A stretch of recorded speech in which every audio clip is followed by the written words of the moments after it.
Bueno, en este caso vamos a hacer la acción del trabajo práctico teoría circuital de la máquina aplicada a anillos. En este caso el objetivo del trabajo es medir las inductancias propias, mutuas y determinar la inductancia rotacional de una máquina a anillos. Una máquina a anillos es una máquina trifásica, este, es una máquina trifásica. En este caso vamos a tener un rotor bobinado también.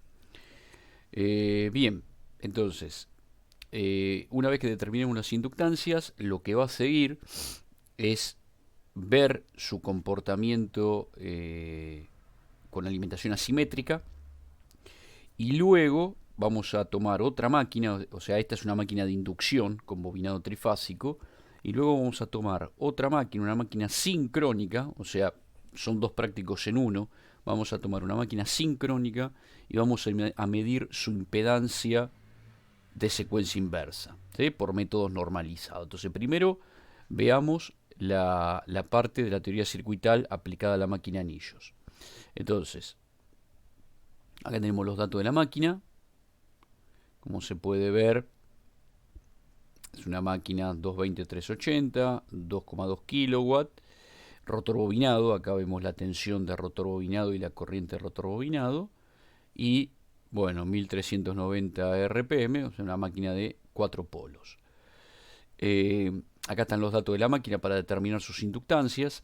Hay un complemento de trabajos prácticos acá que lo tienen también en el campus, donde se hace todo el desarrollo de las inductancias.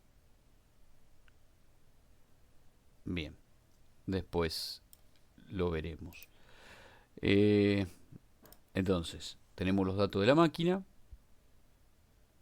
Acá tenemos los 6 bornes que representan el bobinado de estator, ¿sí? Recuerden que esto, bueno, se conectará, depende de lo que necesitemos, se irá conectando. Y acá tenemos los 3 bornes que corresponden al bobinado rotórico. Acá está el dibujo. Recuerden que siempre el bobinado rotórico va unido al centro de estrella, ¿no? Y con distintas conexiones podemos interconectar el bobinado primario, ya sea por ejemplo en estrella, uniendo estos 3 bornes, en triángulo, haciendo puentes verticales, o bien, como pide el trabajo práctico, de distintas formas de conexión para poder medir las inductancias. Entonces, programa de ensayo, teoría circuital aplicada a máquina anillos.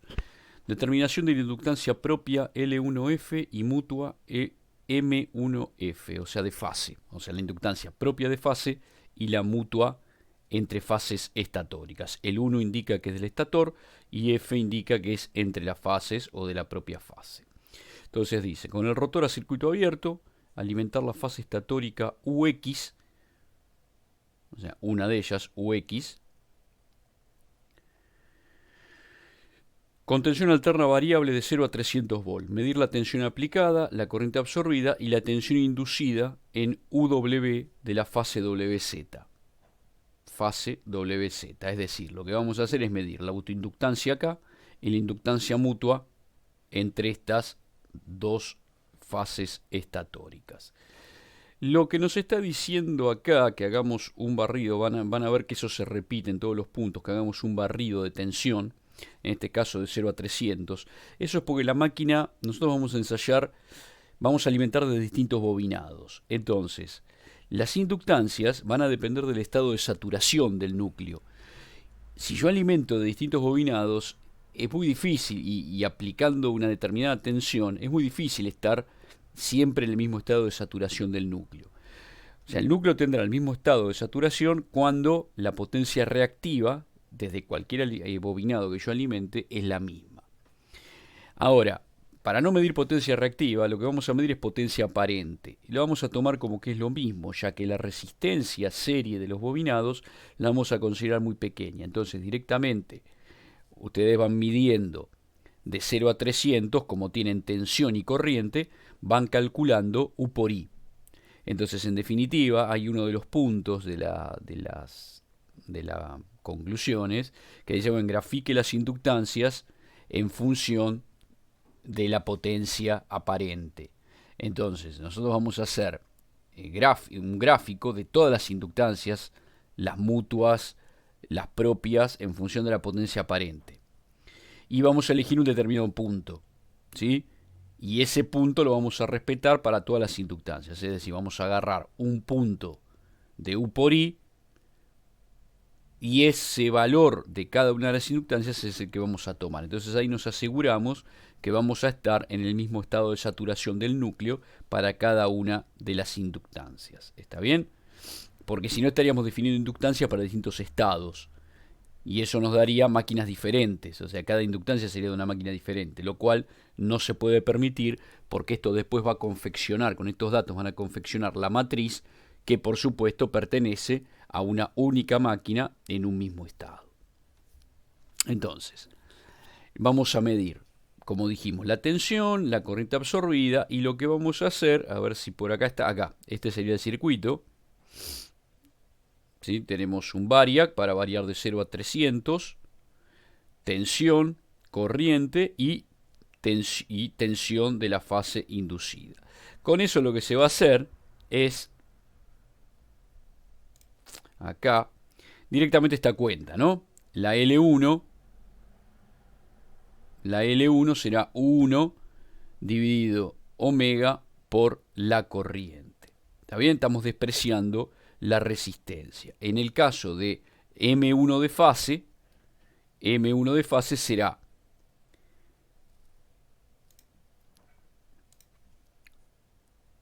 será la tensión inducida, ¿sí? O sea, la mutua entre fases, la mutua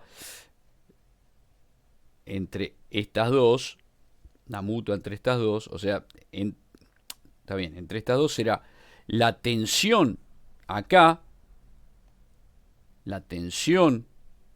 ¿dónde estamos? Acá, será esta tensión dividido esta corriente por omega. ¿Está bien? O sea, en el denominador va corriente por omega. Estamos despreciando la R. Y con eso obtenemos la inductancia mutua. Y la inductancia propia, bueno, relacionando esta tensión con esta corriente. La frecuencia, ya sabemos, es 50 Hz, por lo tanto la pulsación o la omega será 2pi frecuencia. Bien, ya con eso tenemos el primer punto. El segundo punto, determinación de la posición del eje θ igual a 0. Bueno, acá tenemos un bobinado estatórico y un bobinado rotórico. Entonces lo que tenemos que hacer es buscar cuando esos bobinados están alineados.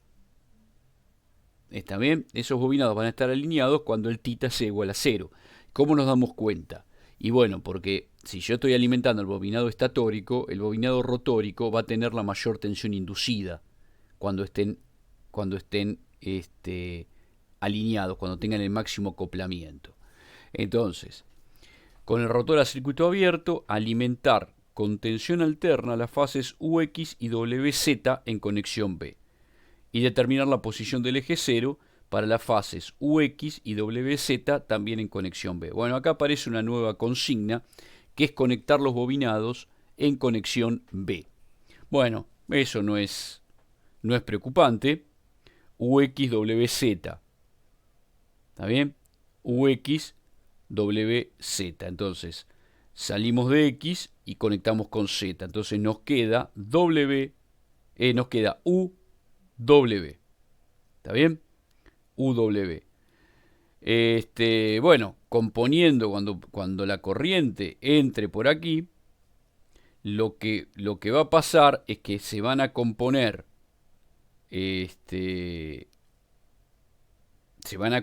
los dos campos y van a dar un campo resultante. Y lo que me está pidiendo es que yo encuentre el ángulo cero, o sea, el máximo acoplamiento con ese campo resultante de las fases UW.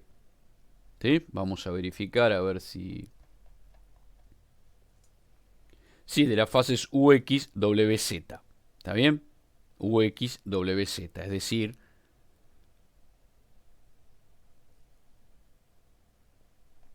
Perdón.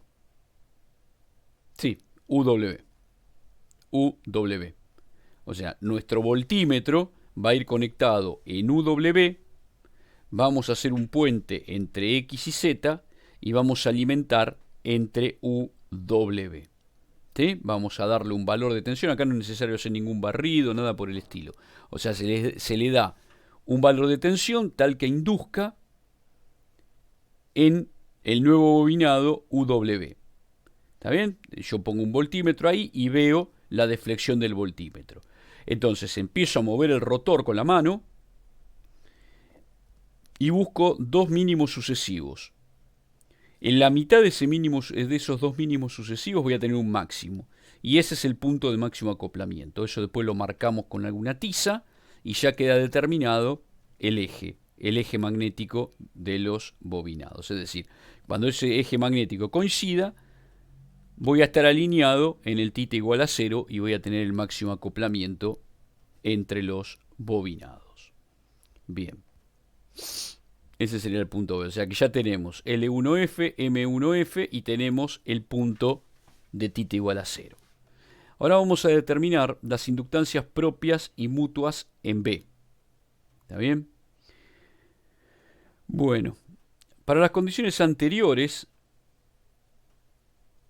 variar la tensión aplicada UW entre 0 y 400 volts. Otra vez volvemos acá a la variación de tensión para tener esos distintos estados de saturación del núcleo. Medir la tensión UW, o sea, la que estoy aplicando, la corriente absorbida y la tensión inducida rotórica UW. Es decir, estamos haciendo prácticamente el mismo esquema. Estamos acá. ¿Está bien? Estamos acá. Alimentamos UW ahora y medimos la tensión rotórica también en conexión B. ¿Está bien? Primero en vacío.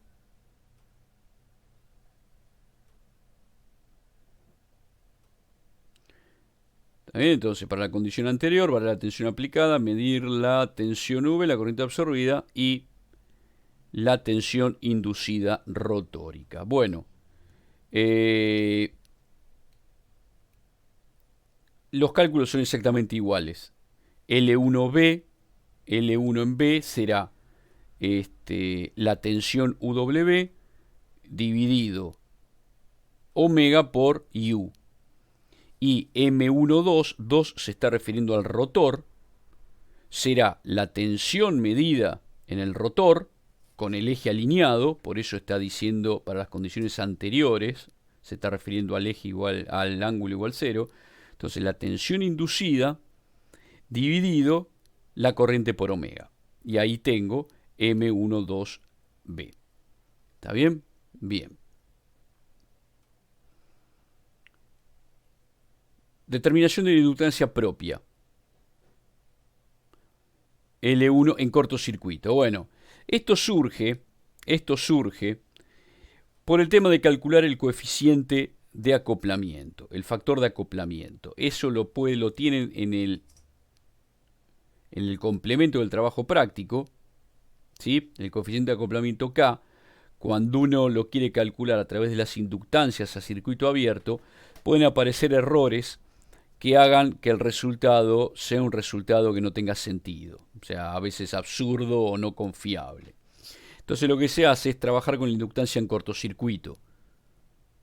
Acá, en este caso son en B, así que acá tendrían que poner L1 en cortocircuito en B y L1 en B a circuito abierto, que fue la que calculamos, recién. Esta de acá. Esta de acá y la que vamos a calcular ahora. ¿Está bien? Bien. Si uno quiere pasar de una inductancia en B a una inductancia de fase, ¿sí? Tiene que es un tercio. Divide por un tercio y ahí le va a dar la inductancia de fase. ¿Está bien? Es decir, L1B dividido 3 tendría que darnos la L1 de fase. Y M12B dividido 3 tendría que darnos M12, directamente el acoplamiento entre primario y secundario. Entonces, con el rotor, estamos en el punto D, con el rotor en cortocircuito y para θ igual a 0, alimentar con tensión alterna reducida las mismas dos fases estatóricas en conexión B y variar la corriente entre 0 y 6 amperes. Claro, como ahora está en corto, hay que tener cuidado con la corriente. Medir la tensión aplicada, la corriente absorbida y la corriente rotórica IU. ¿Está bien? Entonces eso lo vemos acá. Lo que harían acá sería, cierran el amperímetro, esto queda en corto y vuelven a hacer lo mismo que antes. O sea, miden la L1 en cortocircuito. ¿Está bien? Perfecto.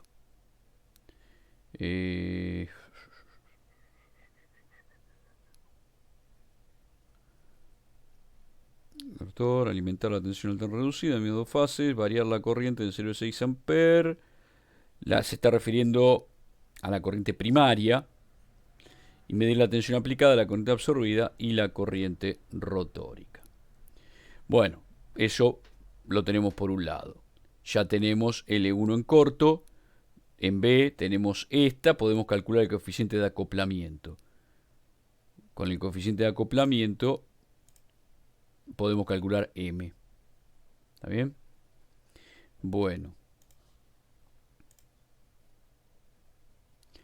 Determinación de inductancia propia, L2B.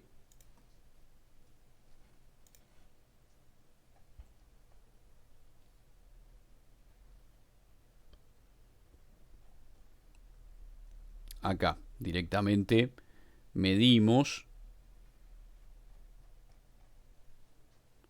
L2B con el estator a circuito abierto, alimentar las fases rotóricas UX y WX en conexión B con tensión alterna variable de 0 a 180 volt. Otra vez aparece la condición de saturación. Medir la tensión aplicada y la corriente absorbida. O sea, la tensión aplicada dividido la corriente absorbida por omega nos da L2B. En el caso de necesitar L2, directamente se la divide por 3. Bien.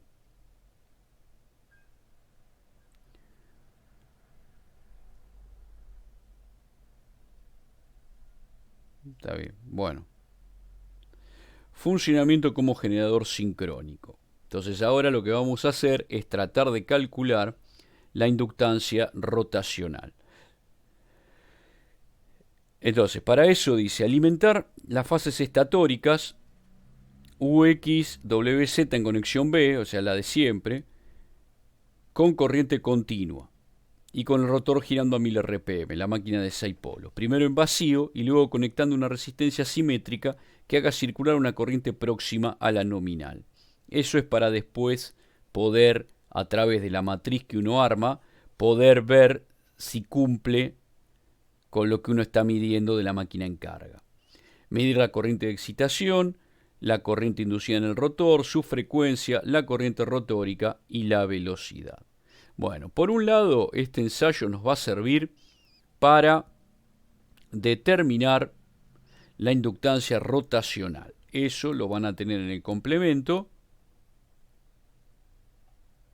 Acá, ¿no? Definimos la inductancia, la G' como la derivada de la inductancia mutua con respecto al ángulo eléctrico. ¿Sí? Acá tenemos la inductancia mutua entre primario y secundario en conexión B, pues la habíamos determinado así, que es la máxima 1,2B, que es la que medimos, ¿sí? Por eso es que ajustamos el ángulo en ángulo cero por el coseno de θ. Acá tenemos la máxima, por el coseno de θ. Bien, derivamos y me queda la máxima en B, 1,2B, por el coseno de θ más 90. Está bien, al derivar agrego el 90. Ahora, si nosotros excitamos las dos fases estatóricas con corriente continua y se hace girar al rotor, se va a inducir una tensión. ¿Está bien? Tengan en cuenta, vuelvan a leer o volvamos a leer Volvamos a leer lo que dice acá. Alimentar las fases UX y WZ en conexión B, o sea, las que teníamos en el punto 2, a partir del punto 3, perdón, las conectamos en B. Con corriente continua. Y con el rotor girando a 1000 RPM, o sea que pongo 2,2 amperes de corriente continua entre esas fases estatóricas conectadas en B. Primero lo hago girar en vacío y luego conectando una resistencia que haga circular la corriente nominal. Bueno, después nos fijamos en la chapa cuánto es la corriente nominal y hacemos circular. Entonces, medir corriente de excitación, la tensión inducida, su frecuencia. Bueno, entonces en vacío vamos a determinar la tensión inducida. Lo primero que vamos a hacer, y con eso nos va a servir para calcular la inductancia rotacional. Fíjense, si vamos acá, tenemos que la tensión inducida en el secundario, en esas dos fases que estoy midiendo, la tensión instantánea, es la derivada del flujo concatenado con respecto al tiempo. Ahora, el flujo es la inductancia mutua por la corriente. O sea, la derivada de la inductancia mutua por la corriente. Esa es la derivada del flujo. Bien. Diferencial T. Ahora, si multiplico y divido por diferencial θ, lo que me termina quedando es la variación de m con respecto a θ, la corriente constante, y la derivada de θ con respecto al tiempo, que termina siendo omega. ¿Está bien? Entonces, en definitiva, la tensión instantánea en los bornes del rotor es la omega de rotación, ¿sí? Omega de rotación, la corriente continua, que la conocemos, 2,2 amperes, la inductancia 1,2 en B, que la medimos al principio, y bueno, y θ la reemplazamos por omega de rotación por T. ¿Está bien? Entonces tenemos esta función. Ahora, nos va a quedar esta función. Ahora, si yo quiero el E máximo es esto que está acá. ¿Está bien? Bueno, esto ya es para calcularlo todo, pero uno podría determinar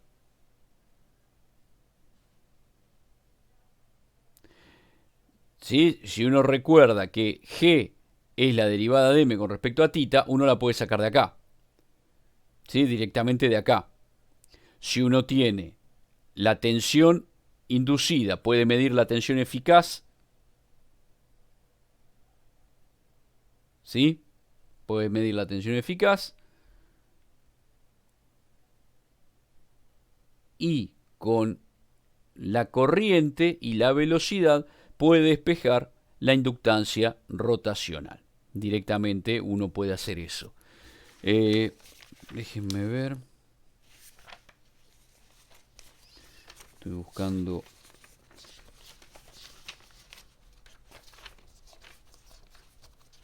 Bueno. Acá.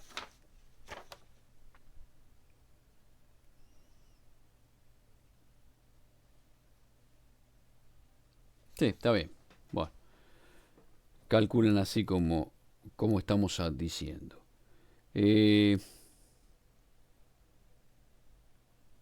Bien. Bueno, entonces, como veníamos hablando, vamos al punto G, funcionamiento como motor con alimentación asimétrica. En este caso lo que vamos a hacer es verificar este estado de funcionamiento del motor y calcular algunos coeficientes de asimetría, que ahora los voy a pasar a comentar. Entonces, ¿cómo vamos a hacer para desbalancear las fases de alimentación? Bueno, después en el laboratorio haremos un circuito. Básicamente vamos a usar un variac trifásico y un variac monofásico que nos va a servir para sumar o restar tensiones en el al variac trifásico. O sea, con eso vamos a desbalancear un poco las fases. Entonces, primero lo vamos a hacer trabajar en vacío, vamos a darle una pequeña simetría. Vamos a tomar acá, dice 5 estados de asimetría. En realidad vamos a tomar 3 estados de asimetría como para que uno pueda ver lo que ocurre. Está bien, lo que va a pasar acá es que va a aparecer, al alimentar con una tensión asimétrica, va a aparecer una terna de secuencia inversa. Y la máquina le va a presentar a esa terna una impedancia de secuencia inversa, que es la que después vamos a calcular en la máquina sincrónica. O por lo menos, digamos, se la vamos a calcular en la máquina sincrónica. Esa impedancia de secuencia inversa es una impedancia muy baja, prácticamente está en el orden de rotor bloqueado, de la impedancia de rotor bloqueado. Entonces lo que va a pasar es que cuando frente a una pequeña asimetría en tensiones, ustedes van a notar que hay una gran asimetría en corriente. ¿Por qué? Porque la impedancia que le ofrece la máquina a esta terna de secuencia inversa es muy baja. Y aunque las tensiones, o sea, aunque esta terna sea pequeña, va a dar valores altos de corriente. O sea, aunque la terna de tensión, la simetría de tensión sea pequeña, va a dar valores altos de corriente. Debido a esto, a que la impedancia es muy baja. ¿Cómo vamos a ver la impedancia? Bueno, en el otro trabajo práctico, vamos a estudiar la impedancia de secuencia inversa. Entonces, bueno, básicamente acá vamos a hacer eso. Vamos a alimentar con 3 tensiones asimétricas y medir primero en vacío y luego con carga. Con respecto a la impedancia de secuencia inversa, eso lo tienen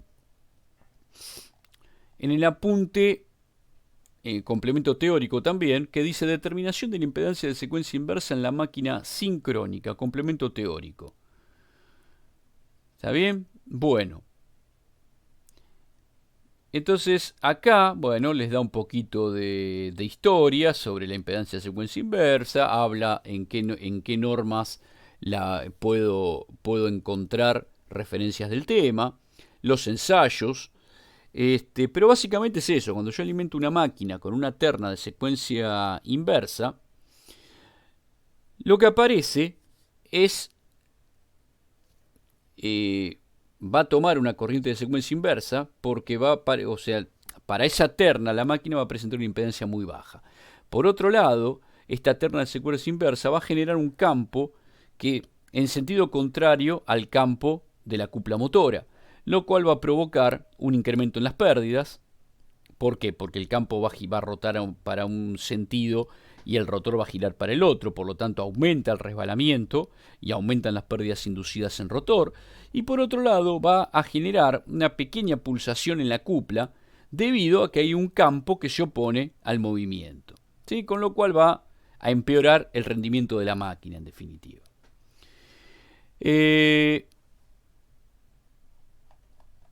Esto lo vamos a ver después. Vamos a los coeficientes directamente.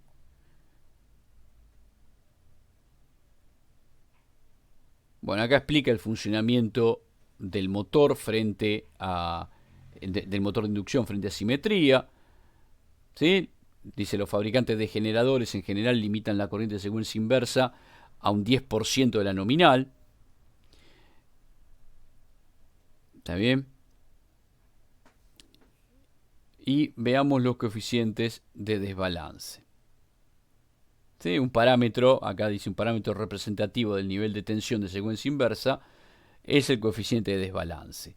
La norma NEMA recomienda, por acá, se los puse acá, ¿ven? Recomienda que si el porcentaje de desbalance es mayor a un 5%, calculado por NEMA, la máquina se saque de servicio. ¿Está bien? Eso es porque va a tomar demasiada corriente, como hablamos recién. O sea, la impedancia de secuencia inversa va a ser baja y va a tomar demasiada corriente. Entonces, con respecto a los coeficientes de desbalance, yo voy a tener distintas definiciones de coeficientes. Básicamente vamos a ver los de la norma IEC, los de la norma NEMA y por algún lado, y acá está la de la IEEE 141. Estos coeficientes tengan en cuenta que dan valores diferentes, por lo tanto hay que tener en cuenta de qué coeficiente se está hablando cuando se está hablando de desbalance. ¿Está bien? Bien, entonces veamos el de la IEC. El coeficiente de la IEC, fíjense cómo se define. Se define como tensión de secuencia inversa de línea sobre tensión de secuencia directa. ¿sí? Es la definición más clara, digamos, porque está hablando ya, toma en cuenta las redes de secuencia. Entonces es la definición más clara, podríamos decir. Entonces, uno podría, ¿sí? Uno podría, acá calcula la tensión de secuencia directa, la tensión de secuencia inversa, uno podría calcular todo esto, y se llega a una expresión, o en la norma llega a una expresión, donde calcula el coeficiente de variación de esta manera, ¿sí?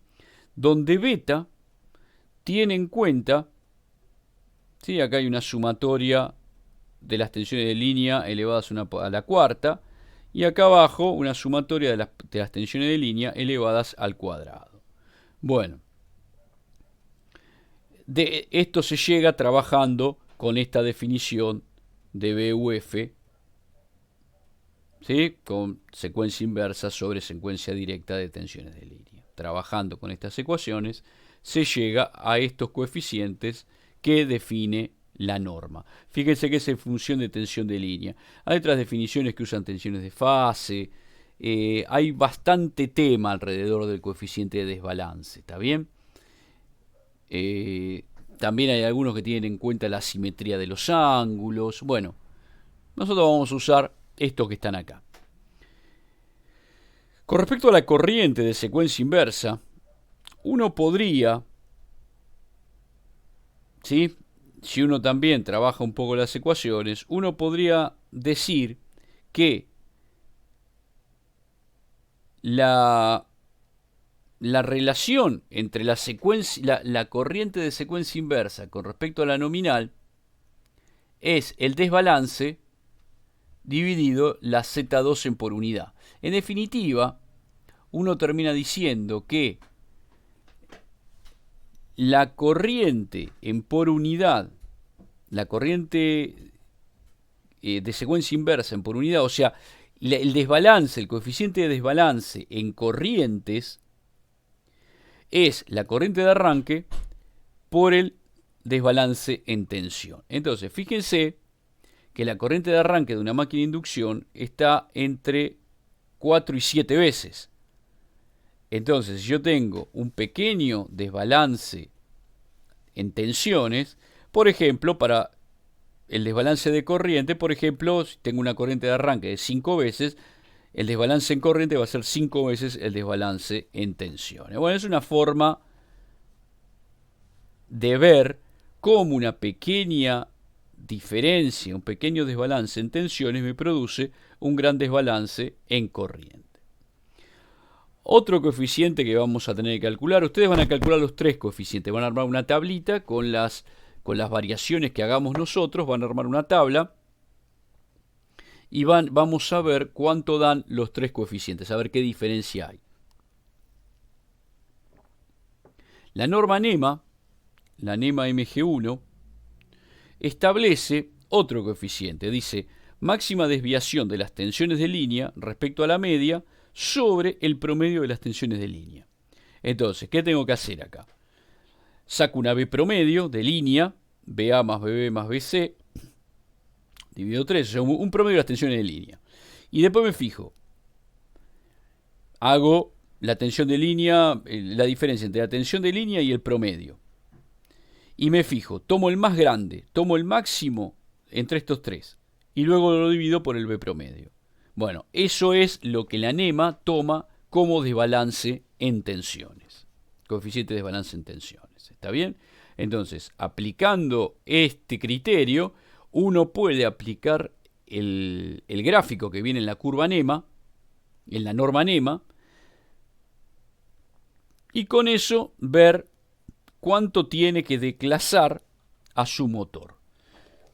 Vuelvo a repetir, ¿por qué hay que declasarlo? Bueno, porque aumentan las pérdidas en la máquina. Aumentan las pérdidas, aumentan la corriente. ¿Está bien?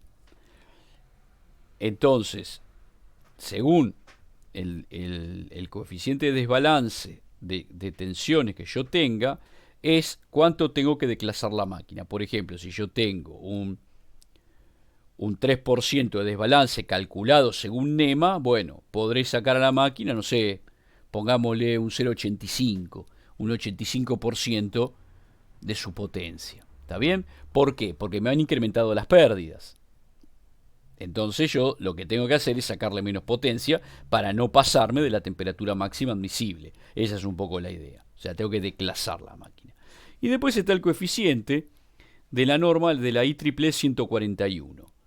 La IEEE 141 hace lo mismo que la NEMA prácticamente, pero ahora con las tensiones de fase y no con las tensiones de línea. ¿Está bien? El procedimiento es el mismo. Bueno, entonces ustedes van a armar, vamos a medir esos desbalances y van a calcular los coeficientes de desbalance de la máquina y vamos a notar en la práctica cómo a pequeñas variaciones de tensión aparecen grandes variaciones de corriente.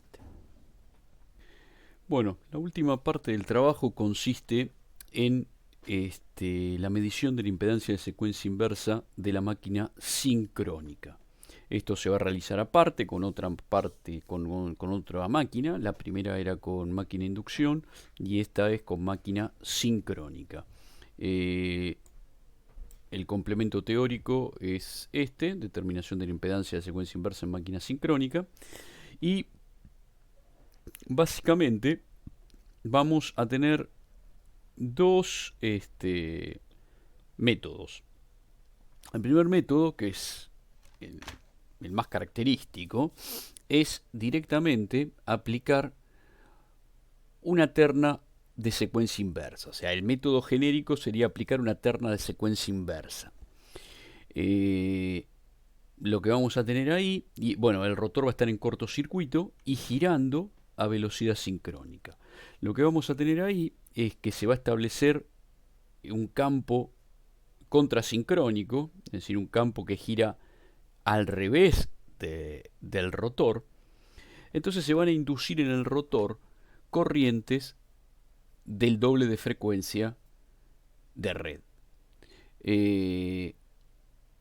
Esas corrientes del doble de frecuencia van a impedir que el campo contrasincrónico penetre en el rotor, con lo cual casi todo el flujo en entrehierro va a ser un flujo de dispersión. El comportamiento en este caso va a ser igual al de un transformador en cortocircuito. Entonces la máquina ahí en estas condiciones va a estar presentando hacia la red su impedancia de secuencia inversa, que en general en estas condiciones con rotor en cortocircuito va a ser del orden, o sea, con un rotor de esta manera, va a ser del orden de la reactancia de dispersión. Por eso es similar el comportamiento a un transformador en cortocircuito. Bueno, lo que se va a asegurar, hay que asegurarse que con el autotransformador se entregue la corriente nominal. O sea, vamos a regular la tensión hasta llegar a corriente nominal. La única variación que se va a hacer acá del método digamos que acabo de explicar es que en realidad se va a aplicar un campo de secuencia directa y lo que se va a hacer girar al revés es el campo de excitación. Básicamente el comportamiento va a ser lo mismo. Bueno, una vez que se logran estas condiciones, bueno, se mide la impedancia de secuencia inversa, se puede calcular con la tensión de línea y con la corriente medida en la línea. Acá tendremos la impedancia de secuencia inversa. Por medio del batímetro y las mediciones de corriente y tensión, se puede plantear las ecuaciones de deflexión del batímetro, ¿sí? Tensión en bornes del batímetro por corriente por el batímetro por el coseno del ángulo entre tensión y corriente en el batímetro. Y de ahí se puede despejar el ángulo, el Φ2, el ángulo de la impedancia. Entonces, con el ángulo de impedancia ahora podemos calcular la reactancia de secuencia inversa y la resistencia de secuencia inversa. Bueno, eso sería uno de los métodos, que es el que intuitivamente uno se imagina, ¿no? hacer girar a la máquina al revés o bien aplicar una terna de secuencia inversa y ver cómo responde la máquina. Otro método es directamente hacer un cortocircuito bifásico permanente. En este caso estamos generando una condición donde aparece una secuencia inversa. Entonces, fíjense acá, el voltímetro está midiendo la fase abierta, acá está el cortocircuito, acá se está midiendo la fase abierta. Y otra vez, la impedancia de secuencia inversa la tenemos como la U2 sobre I2. En realidad, bueno, perdón, acá empieza toda la explicación por componentes de secuencia, entonces por componentes simétricas, entonces la Z2 va a ser U2 por I2. Entonces, calculando las componentes U2 y calculando la componente I2, podemos llegar a que la Z2 tiene una expresión parecida a la del primer método, de la tensión de línea sobre la corriente en el amperímetro. ¿Está bien? Y después podemos determinar el Φ2 a través de la potencia, a través del uso del batímetro determinamos Φ2 y obtenemos la resistencia de secuencia inversa y la reactancia de secuencia inversa. Bueno, con respecto al método, bueno, vemos que acá tenemos el motor de impulso, se va a mover el generador, se va a alimentar la excitación hasta llegar a tensión nominal y ahí se va a hacer el cortocircuito. El cortocircuito es un cortocircuito permanente y ahí vamos a medir los valores y con eso determinaremos la impedancia de secuencia inversa.